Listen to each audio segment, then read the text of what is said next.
बहुत पुराने जमाने की बात है, एक व्यक्ति था, उसके पास में एक तांगा था। वो तांगे में कुछ पैसेंजर्स को बिठाता, उनको रेलवे स्टेशन पे छोड़ के आता था। तो एक दिन उसने अपने तांगे में घोड़ी को जोड़ा, कुछ पैसेंजर्स को बिठाया, रेलवे स्टेशन की तरफ चलने की शुरुआत करनी चाहिए तो घोड़ी नहीं चली। उसने लगाम को खींचा, चाबुक से मारा, बहुत कुछ उसने किया, लेकिन घोड़ी नहीं चली। परेशान हो गया वो, सोचता रहा कि आखिर हो क्या गया इसको। अचानक उसके दिमाग में एक आइडिया आया। वो तांगे से नीचे कूदा और उसने घोड़ी के आगे जाके डांस करना शुरू कर दिया। और उसके डांस करने से घोड़ी चलने लग गई, लेकिन 10 फीट चलने के बाद फिर रुक गई। वो दोबारा फिर घोड़ी के आगे गया, फिर डांस किया, घोड़ी 10 फीट चली, फिर रुक गई। तो तांगे में जो पैसेंजर्स बैठे थे उन्होंने कहा कि भैया तांगे वाले कोई यहाँ मूवी बन रही क्या, फिल्म बन रही है कोई, क्या ड्रामा कर रहे हो यार, तुम नाचते हो, घोड़ी चलती है फिर रुक जाती है, हमारी गाड़ी छूट जाएगी तुम्हारे चक्कर में। उसने कहा कि साहब कोई मूवी नहीं बन रही, कोई ड्रामा नहीं है, मेरे से आज एक बहुत बड़ी गलती हो गई। तांगे में जो रेगुलर घोड़ी मैं इसमें जोतता था उसको तो गलती से घर पे छोड़ के आ गया, और वो घोड़ी लेके आ गया जो बारात में दुल्हे को लेके जाती है। जब तक इसके आगे कोई नाश्ता नहीं है, चलती नहीं है। 2 प्रकार की एजुकेशन मैंने ली। एक वो एजुकेशन जिसमें बचपन में मुझे गवर्नमेंट स्कूल में डाला गया, मैट्रिक की, वहां से फिर कॉलेज गया, यूनिवर्सिटी गया, बहुत सारी जगह पे बहुत सारी डिग्रियां ली, और उसका परिणाम था कि 500 रुपए महीना की एक नौकरी मिल गई प्राइवेट स्कूल में। क्यों? क्योंकि मुझे हर जगह नौकर बनने की ट्रेनिंग दी गई थी, नौकर बनने के लिए प्रेरित किया गया था। 6 साल से आरसी माइनस में हूं, बहुत सारी मीटिंग्स देखी, बहुत सारे लीडर्स को सुना, बहुत सारी किताबें पढ़ी, हर जगह मुझे मालिक बनने की शिक्षा दी गई, मालिक बनने के लिए प्रेरित किया गया, और 6 साल में करोड़ों रुपए की इंडस्ट्री का मालिक बना दिया। आप बहुत सौभाग्यशाली हैं कि आप इस बिजनेस के स्टूडेंट हैं। मैं एक चीज तो नहीं बोल सकता कि आपको इस बिजनेस में 2 साल के बाद में कितने रुपए महीना मिलेगा, वो आपके काम करने के तरीके पे डिपेंड करता है। लेकिन एक चीज मैं पूरे विश्वास के साथ बोल सकता हूं, अगर आप सीखने के एटीट्यूड से इस बिजनेस को करते रहे तो 2 साल के बाद आप पहले से अच्छे पापा, पहले से अच्छे पति, पहले से अच्छे पुत्र और पहले से अच्छे हिंदुस्तान के नागरिक निश्चित रूप से बन जाएंगे। बहाना बनाना भी एक्चुअली एक आदत है। मुझे एक स्टोरी याद आती है। एक व्यक्ति था बहुत बहानेबाज, लेकिन इंटेलिजेंट भी बहुत था। उसको नौकरी मिल गई है, नौकरी पे जाने लग गया, 1 महीना 2 महीना, लेकिन बहाने बनाने की आदत थी। उसने सोचा कि यार क्या बहाना बनाया जाए छुट्टी मिले जिससे। वो बहुत मायूस होके अपने बॉस के पास में गया और जाके बोला कि मुझे 1 हफ्ते की छुट्टी चाहिए क्योंकि मेरे पिताजी एक्सपायर हो गए हैं। बॉस को बड़ा दुख हुआ, 1 हफ्ते की छुट्टी दे दी। इस घटना को 2 महीने बीते, फिर अपने बॉस के पास में गया, 1 हफ्ते की छुट्टी चाहिए क्योंकि माताजी का देहांत हो गया। बॉस ने सोचा दोनों की अटैचमेंट लगता बहुत ज्यादा थी, हो सकता है। 3-4 महीने बीते, फिर चला गया, बोले साहब छुट्टी चाहिए क्योंकि पिताजी एक्सपायर हो गए हैं। उसके बॉस को थोड़ा तो कंफ्यूजन हुआ कि यार कहीं ना कहीं कुछ प्रॉब्लम तो है, लेकिन उसने सोचा नहीं यार ऐसा कैसे हो सकता। उसने फिर सैंक्शन कर दी। 4 महीने बाद फिर पहुंच गया, बोले साहब छुट्टी चाहिए, माताजी का देहांत हो गया। तो बॉस ने उसका अटेंडेंस रजिस्टर मंगवाया और उसमें देख के बोला कि भैया पिछले 1 साल में तुम 2 बार अपने पिताजी को एक्सपायर कर चुके हो, 2 बार, दूसरी बार ये तुम्हारी मम्मी की है, क्या चक्कर है ये सब? बोले साहब कुछ भी चक्कर नहीं है, पहली बार जब मैंने छुट्टी ली मेरे पिताजी एक्सपायर हो गए थे, मेरी मम्मी ने दूसरी शादी कर ली, दूसरी बार मेरी मम्मी एक्सपायर हो गई तो पिताजी ने दूसरी शादी कर ली। जब वो शादियां कर सकते हैं तो छुट्टियां तो मैं भी ले सकता हूं। आज के बिजनेस की खास बात है, बहानेबाजों को भी ये करोड़पति बना देता है। हेलो, और मुझे करोड़पति इसने तब बनाया जब मेरी सोच में ये आ गया कि जिंदगी में आपके पास में 2 ऑप्शन है, या तो बहाने बना लो या पैसे बना लो। मेरी सोच में आया, मैंने बहाने नहीं बनाए। 5 महीने के बाद मेरा पहला चेक आया, ज्वाइन करने के 5 महीने बाद 1560 रुपए का। मैं भी बहुत खुश था, लेकिन मेरे जो दोस्त थे, मेरे बिजनेस पार्टनर्स अदर बिजनेस में, मेरे फैमिली के लोगों ने मेरी एक्साइटमेंट को कम कर दिया था ये कह के कि पिछले 5 महीने में 10,000 खर्च कर चुके हो, 1560 कमाए हैं, घटाओ, देखो बिजनेसमैन बनो। क्यों? पिछले महीने की अगर मैं इनकम की बात करूं 12,26,000 रुपए से ज्यादा, बहुत पैसा इस बिजनेस में। सतीश पंडित जी कहते हैं कि आपके अंदर पात्रता होनी चाहिए, एबिलिटी होनी चाहिए। अगर वो है तो ये बिजनेस आपको बहुत कुछ देगा। कुछ चीजें मैं आपसे शेयर करना चाहता हूं, तैयार हैं आप? हम इस बिजनेस को लेके लोगों से मिलते हैं, बातचीत करते हैं, प्लान बताते हैं आप लोग बताते हैं कि आरसीएम बिजनेस एक नई व्यवस्था है सामान खरीदने की।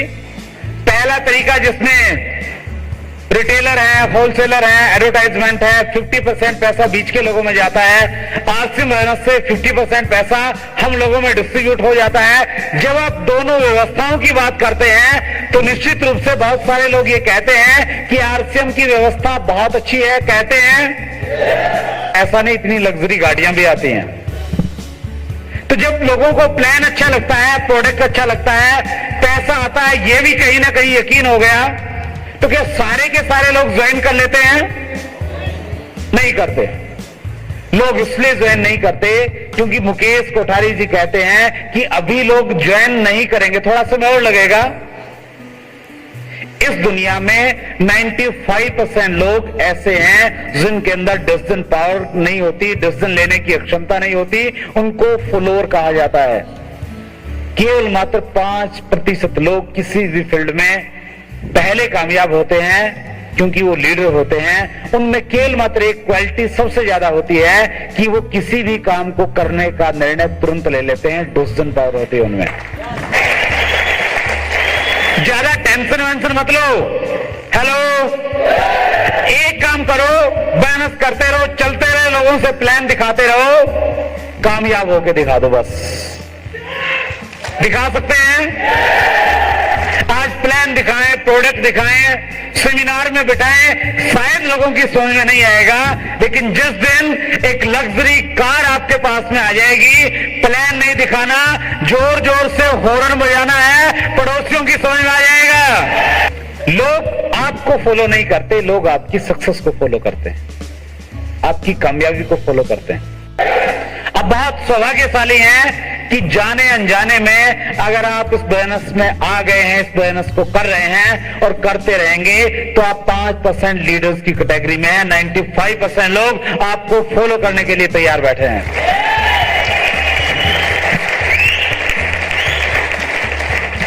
और जो लोग सही समय पर निर्णय नहीं लेते, उनके साथ बड़ी अजीब हालत हो जाती है समटाइम। एक बार एक व्यक्ति था, सब्जी बेच रहा था ठेले में। एक कोई सज्जन को सब्जी खरीदने के लिए आए और आते ही उसने सबसे पहले टमाटर को उठाया, बड़े ध्यान से देखा उसको घुमा के, फिर उसको रख लिया, फिर एक आलू को उठाया, उसको देखा। सब्जी वाले ने कहा कि साहब आलू दो या टमाटर दो, क्या चाहिए? बोले भैया जल्दी क्या है, सोच समझ के लूंगा, थोड़ा सोचने का मौका दो भैया, पैसे लेके आया हूं। इसी दौरान एक महिला आई, उसने जल्दी सी बोला 1 किलो टमाटर दे दो, ये दे दो, वो दे दो, पैसे दिए, चल पड़ी। लेकिन वो मान हुआ, फिर भी कभी गाजर उठा रहे हैं, कभी गोभी देख रहे हैं, कभी कुछ देख रहे हैं। सब्जी वाला परेशान होगा कि साहब आपने लेना वेना कुछ नहीं, मैं चलता हूं। तो उनकी बातचीत को सुन के वो महिला रुकी और पलट के बोली कि भैया सब्जी वाले किसके चक्कर में पड़े हुए हो तुम? सब्जी वाले ने कहा कि बहन जी आप जानती हो इनको, कौन है ये? बोली बहुत अच्छे से जानती हूं, आज से 6 साल पहले ये और इनके पिताजी मुझे देखने के लिए आए थे और इन्होंने मेरी मैट्रिक की मार्कशीट को देखा, मेरी डिग्रीज को देखा, फिर बोले चलो चल के दिखाओ। और फिर बाद में कहा कि हम घर पे जाके सलाह करके बताएंगे। इन्होंने अब तक सलाह नहीं करी। मेरे 2 बच्चे हैं और दोनों स्कूल में जाते हैं।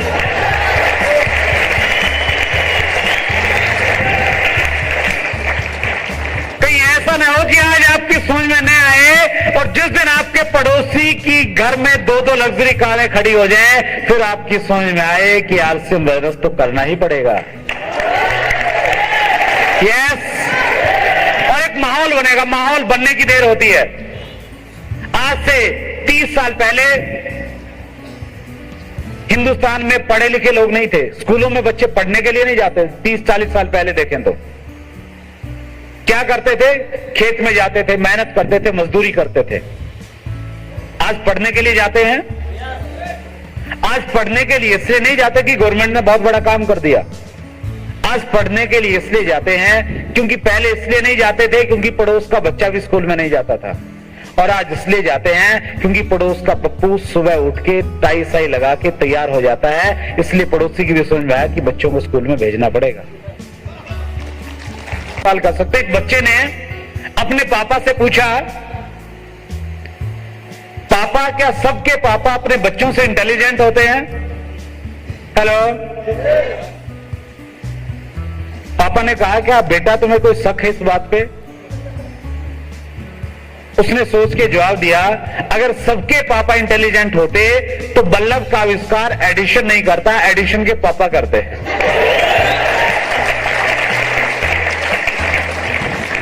अगर आज हम सही डिसीजन नहीं ले पाए तो आने वाले समय में हमें जवाब देना मुश्किल हो सकता है। डिसीजन लीजिए। लीडरशिप की पहला गुण क्विक डिसीजन, और डिसीजन लेने के लिए एक बहुत शानदार तरीका है। कभी भी अगर कंफ्यूज है लाइफ में, मैंने किसी एक बुक में पढ़ा कि सफलता क्या है, व्हाट इज सक्सेस। वहां लिखा था success is nothing A chain of decisions. सफलता कुछ भी नहीं है, जिंदगी में लिए गए कुछ निर्णयों का परिणाम है। 4 साल पहले बहुत सारे लोगों को जगदलपुर में प्लान दिखाया गया। एक ने डिसीजन लिया कि करना है और एक ने डिसीजन किया कि नहीं करना है, और उसका वो डिसीजन आज उसके लिए कामयाबी बन गया और उस व्यक्ति का वो डिसीजन उसकी नाकामयाबी बन गया। Yes, quick decision. और दूसरा, डिसीजन के बाद डिसीजन, चेन ऑफ डिसीजंस। आप इस बिजनेस को करेंगे, करने के बाद आप लोगों से मिलेंगे, और जब लोग मना नहीं करेंगे फिर आपको फिर एक डिसीजन लेना पड़ेगा कि ये बिजनेस करना चाहिए या नहीं करना चाहिए। उस समय अगर आपका डिसीजन रहा आपने ये बिजनेस छोड़ दिया तो फिर भी सफलता नहीं मिलेगी। कुछ समय के बाद शायद ऐसा हो कि इस बिजनेस को करते हुए आपके सामने कुछ फाइनेंशियल चैलेंजेस आए, घर में पैसा नहीं है, मुश्किलें हैं। उसमें फिर आप सोचेंगे कि बिजनेस करूं या नहीं करूं। उस समय भी अगर आपका ये डिसीजन रहा कि यस मैं करूंगा, बहुत बार ऐसा होगा कि बहुत सारे लोगों को आप बुलाएंगे, लोग नहीं आएंगे, आप परेशान हो जाएंगे, आप फिर सोचेंगे कि करूं या नहीं करूं। अगर आप लगातार एक ही डिसीजन लेते रहे कि मैंने करना है, करके रहूंगा, करके दिखाऊंगा, निश्चित रूप से कामयाबी आपके कदम चूमने के लिए तैयार है। न पूछो मेरी मंजिल कहां है, अभी तो सफर का इरादा किया है, मैं हारूंगा हौसला जिंदगी भर, मैंने किसी और से नहीं खुद से वायदा किया है।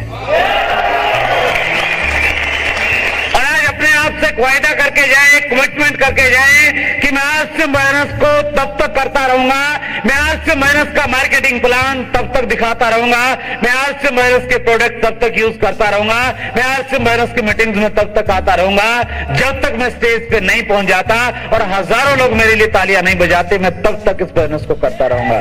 सतीश पंडित जी की एक टेप है यूएस 10%। उसमें कहते हैं कि इस बिजनेस 90% आपकी अपलाइन से चलता है, 10% आपकी डाउनलाइन से चलता है। यस, इस बिजनेस में अगर आपको बड़ी कामयाबी चाहिए, तेजी से अगर आप ग्रो करना चाहते हैं, तो आपकी अपलाइन में बहुत सारे लोग हैं, यस और नो? आपको किसी ने ज्वाइन करवाया, उसके ऊपर फिर एक व्यक्ति, फिर एक व्यक्ति, फिर एक व्यक्ति, फिर एक व्यक्ति।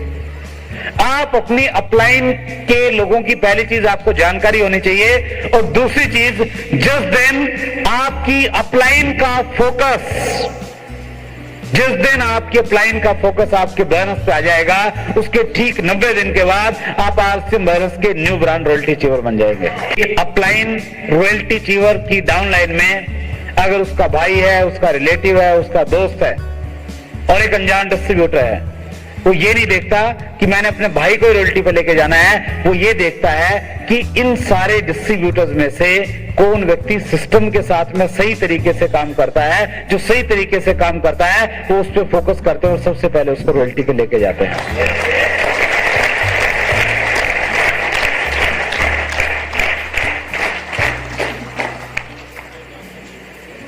और वो कुछ चीजें चेक करते हैं वहां पे। एक आपके प्लान में रॉयल्टी चीवर्स है, उसके नीचे 1000 से ज्यादा डिस्ट्रीब्यूटर्स हैं। उसको पता है कि वो 1000 लोगों को एक साथ रॉयल्टी पे लेके नहीं जा सकता। वो सबसे पहले उनमें से 2 लोगों को चूज करता है, उन 2 पे फोकस करता है और उन 2 पे फोकस करने के बाद उनको रॉयल्टी पे लेके जाने के बाद वो अगले 2-4 लोगों की प्लानिंग करता है। सबसे पहले आपका प्लान देखता है कि मेरी डाउनलाइन में 100% प्रोडक्ट यूज करने वाले कितने लोग हैं। आपने अगर चाहते हैं प्लान का फोकस आए तो कुछ स्टेप्स हैं। पहला स्टेप है 100% प्रोडक्ट यूजर बने। हैं आप? हर चीज जो आरसीएम माइनस में अवेलेबल है वो आपके यहां पे यूज होनी चाहिए, आपके घर में यूज होनी चाहिए।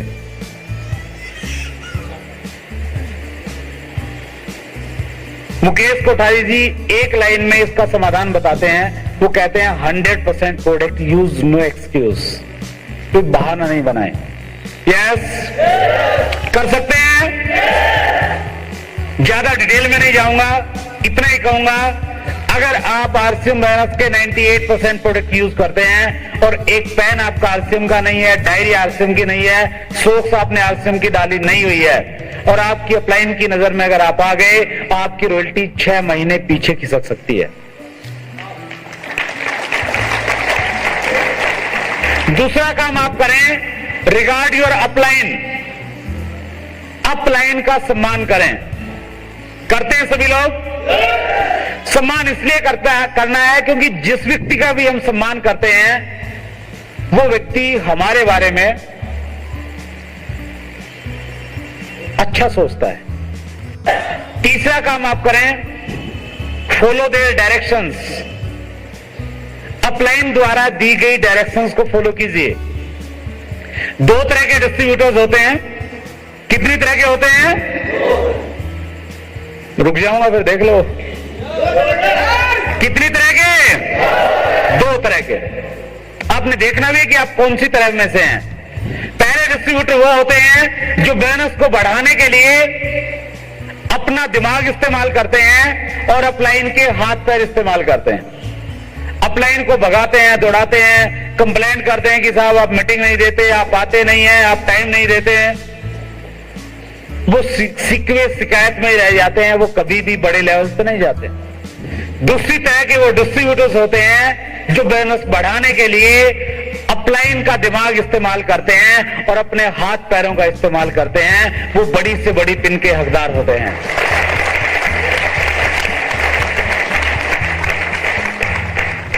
बहुत सारे लोगों को मैंने इस बिजनेस में इसलिए नाकामयाब होते हुए देखा है क्योंकि उन्होंने अपना दिमाग लगाना नहीं छोड़ा। हेलो, अगर आप पहले कुछ भी हैं, आप डॉक्टर हैं, इंजीनियर हैं, कामयाब हैं किसी भी क्षेत्र में, आपने बिजनेस में ज्वाइन कर लिया और ज्वाइन कर लिया, इसमें भी कामयाब होना चाहते हैं, एक नियम और होना चाहिए हमारी लाइफ का। आपकी एक ऐसी इमेज होनी चाहिए सोसाइटी में, अपने फ्रेंड सर्कल में, कि ये व्यक्ति या तो किसी काम को करता नहीं है, अगर शुरू कर देता है तो फिर उसको करके दिखाता है।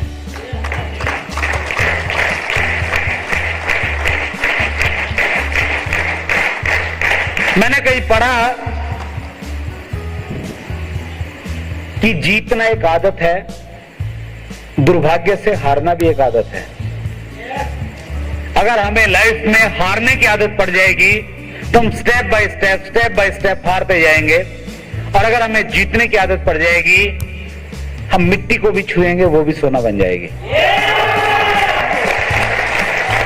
आपकी एक ब्रांड इमेज ऐसी होनी चाहिए कि अगर आपने ये बिजनेस ज्वाइन कर लिया, लोगों को ये लगना चाहिए कि जगदलपुर में पहले बिजनेस चला नहीं चला, कितना भी चला, अब मैंने अगर ज्वाइन किया है तो जगदलपुर के हर घर में रॉयल्टी चीवर बना के छोड़ूंगा। अपने ऊपर? यस, ये पैदा कीजिए। और आप डॉक्टर इंजीनियर कुछ भी हैं, ये बोनस में आ गए, आप कामयाब होना चाहते हैं क्योंकि आपकी आदत है।